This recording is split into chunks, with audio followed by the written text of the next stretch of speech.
What's up, guys, and welcome to the live podcast. Today I have JasonGnarlee with me, a Bitcoin DJ and a Bitcoin rapper who creates music directly tied to Bitcoin culture. In this episode, we are going to talk about his journey into Bitcoin music, how he created his rap song, and we also dive into some more controversial topics around Bitcoin culture, authenticity, and role of music in this space. Jason, thank you for coming. Let's get into it. Let's get into it, bro. So, how did you start making Bitcoin rap?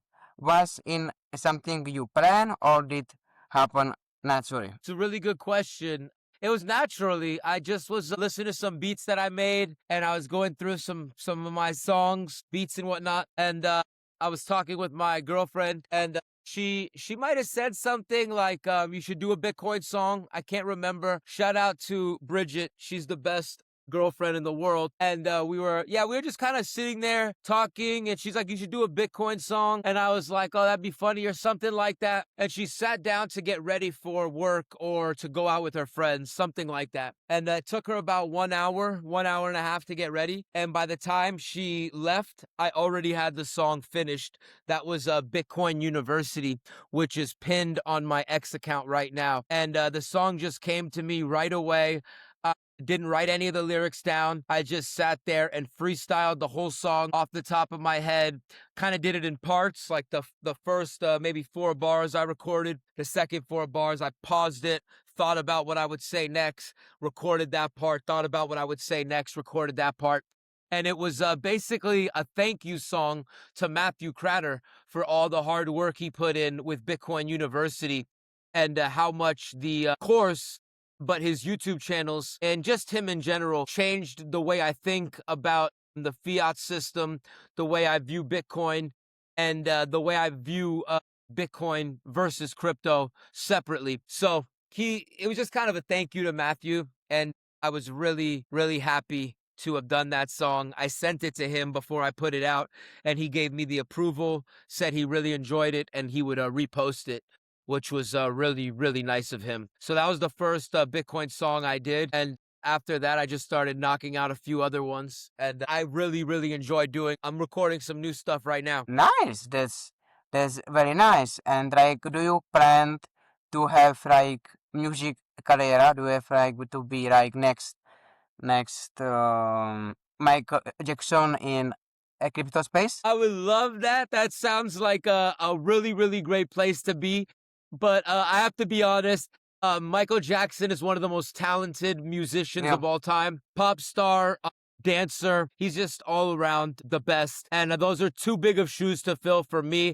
I would just like to do educational Bitcoin raps, put out DJ mixes with Michael Saylor on them and different crypto influencers, or maybe Matthew Cratter or Mechanic or Luke Dasher, or somebody talking about Bitcoin, and doing a DJ mix with that. And my passion is more in DJing than it is in rapping. I love rapping. I love putting together Bitcoin rap songs, but I DJ weekly. I'm always DJing at clubs and bars, and it's a lot of fun. But Nice. I go between both. I love DJing. I love rapping too. What is your creative process like when writing Bitcoin rap songs? Do you write about current events in Bitcoin or more about philosophy and culture? I really like that you said that. I like to incorporate everything that I'm learning. So if I'm reading a book, I just finished the fiat standard, and that was teaching me a lot about how fiat has affected the food that we eat and just the life we live in general, from medicine, food, everything, the quality of life in general. So that book opened my mind to a lot of things. And when I write my raps, I'm incorporating a lot of the things that I just read in a book or just saw in a YouTube with some, people that I'm agreeing with. It doesn't have to be an influencer. I don't really like to use that word, but especially in the Bitcoin space. But I do like to say I watch a lot of interviews that could be with just a random Pleb, and he's just talking to the camera, and it's just a really, it resonates with me. And then there can be some things from that I take and put in my songs. Also memes. I'll see them and I'll think I could rap that in a song. Like we was talking before, and bro, like smiling, bro. Already, that's G, bro. That's like I love it. Appreciate you, brother. I respect you too. You have a great energy. I could tell you really love doing this, and that means a lot. You could see it Thank you so and much. feel I it. really appreciate it. Thank you. How do you balance making music that's entertaining versus music that actually carries message? Message for me, how do I navigate that? At this point in my life, I feel more obligated to make music that carries a message. I feel like we're under attack as the human race. No matter where you're living, no matter who you are, we're all under attack through fiat banksters who are manipulating our money, manipulating our savings, and making it very hard for the average family to get ahead, for for people that are in poverty to get out of poverty. So for me at this moment in my life, I feel more obligated to make music that has a message, that stands for something, than making music that's entertaining. But I still have to go with what I feel when I'm in the studio, vibing out. It really depends on what I'm feeling at the moment when I'm making the music. When Bitcoin was just at 118,000 to 125,000, I made a song, my last song that I had released.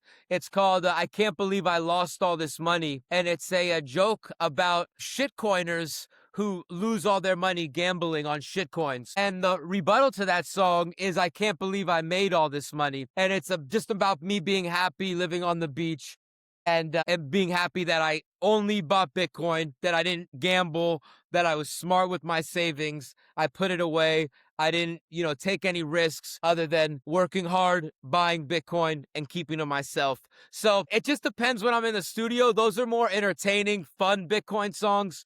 And then something like Bitcoin University or one of the other songs that I came out with are more serious. Sorry to blank out. When it comes to doing music, whether it's about doing music more entertaining or doing music that carries a message, it definitely depends on the feeling that I'm feeling when I'm in the studio. But lately, and most of the songs that I've made have been more serious. They've been more about pushing the message of Bitcoin to the masses and doing it in a more serious way. And the reason why is because I feel like, all people right now are under attack. The fiat banksters are all trying to make life harder for the average person. They're stealing your savings, and it's just getting much harder for the average person to get to a more financially secure future. So with that kind of pressure, I feel like I'm more obligated to make a song about Bitcoin and more make it more serious and point out the craziness that we're all dealing with.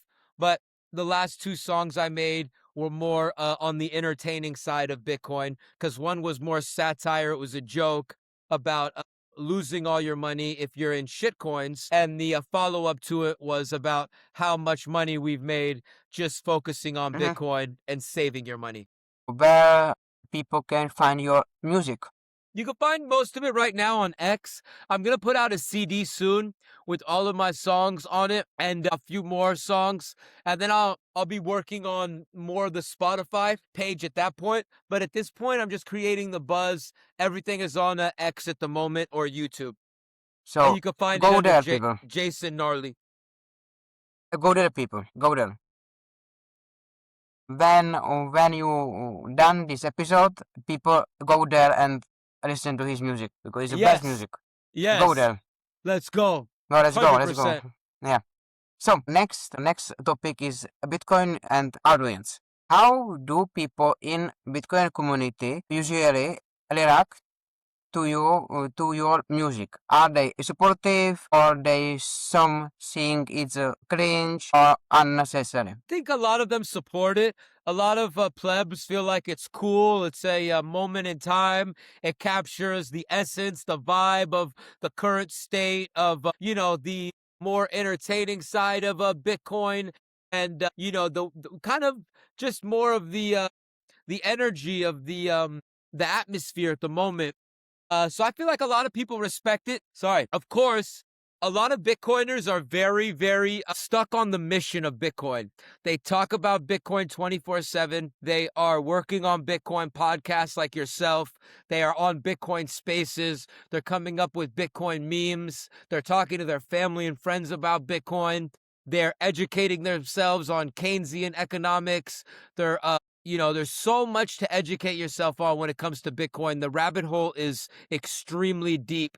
And a lot of people's time that are Bitcoiners don't use a lot of their time for entertainment that is not Bitcoin entertainment. So with that being said, a lot of them I feel like don't really listen to a lot of music, a lot of hardcore Bitcoiners. But my music necessarily isn't for a hardcore Bitcoiner. It's more for a kid that's kind of confused, that's feeling like he's up against the world, that wants to fight for his family, that's trying to figure out how he could be financially secure. And he hears my song and it resonates with him because he understands rap more than he does, somebody talking to him on a podcast. So that's really who my music's for. But I get more likes and stuff from the Bitcoin community because they understand what I'm talking about, if that makes sense. Yeah. It's harder for me to get to the kids that don't know about Bitcoin, but it's that's who the music is for because that's who I write the lyrics for.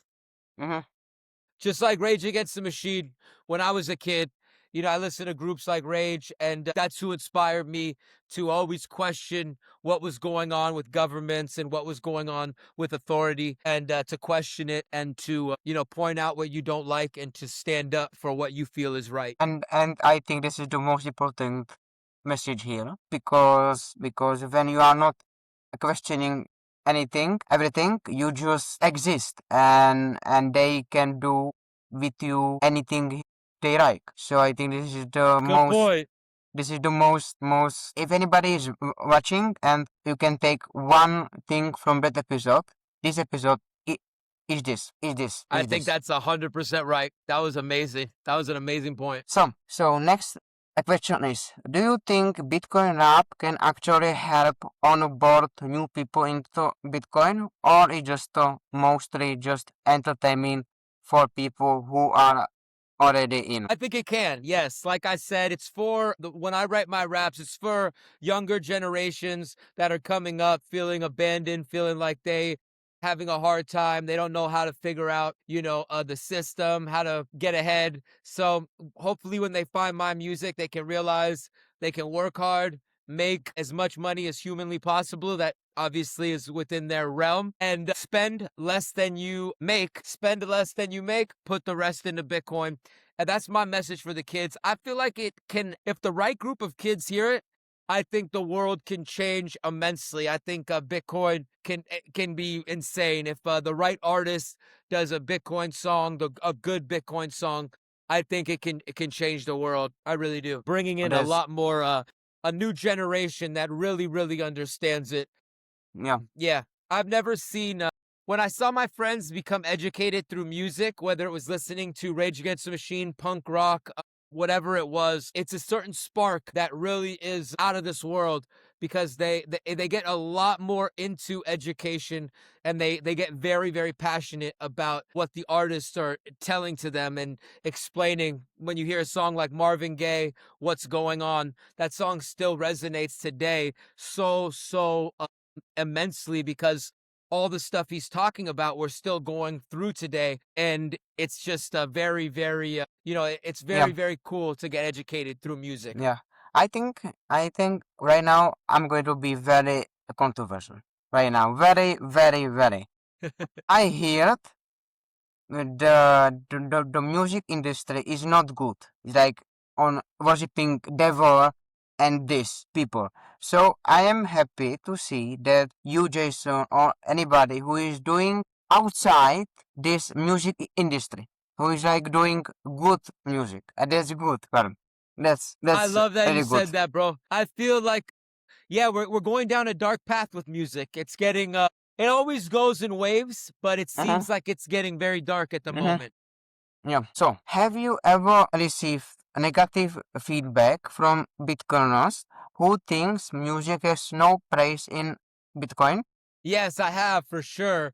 A lot of people, Matthew Cratter has gotten a lot of criticism ever since he came out in support for Knots and BIP 110. He's lost a lot of supporters, and at that point, I've gotten called a stand for Matthew Cratter, and you know, the music I made is Pleb Slop, and it's not good, and it's very trash or whatever people have said that don't like him, that associate me with him. They'll talk about my music. I don't worry about it. I enjoy it. If anything, I think it's fun. I like it when people talk about the music in any way, whether they Yeah, like it or they don't. I think a lot of people don't like hate, but like I think Dana White said, if they hate you, you are good. If they cheer you, you are good. But if they nothing, you are And I dead. think you're right. Yeah, I Basically, think you're yeah, right. I think yeah, that's so true. So like negative comments is good comments. Is like good, like 100%. yeah, yeah. 100%. And the people who write this comment doesn't realize that help us to get bigger and more this. And it's also really funny when someone hates on you and you come with love back to them and Mm, you say, oh, like you kind of make it a joke or, you say, okay, that's yeah, not your cup of tea, but no big deal. yeah, They come back sometimes and show you love and say, you know what, I actually do like it. I've had a few people tell me they weren't feeling a song I came out with, and then they'll retweet it after I comment back to them and say, how could you say that? Laugh out loud. It's all good. I'll say something like that and put some laughing emojis. And then they'll retweet the song and then DM me and say, hey, I just retweeted your song, yeah. you know.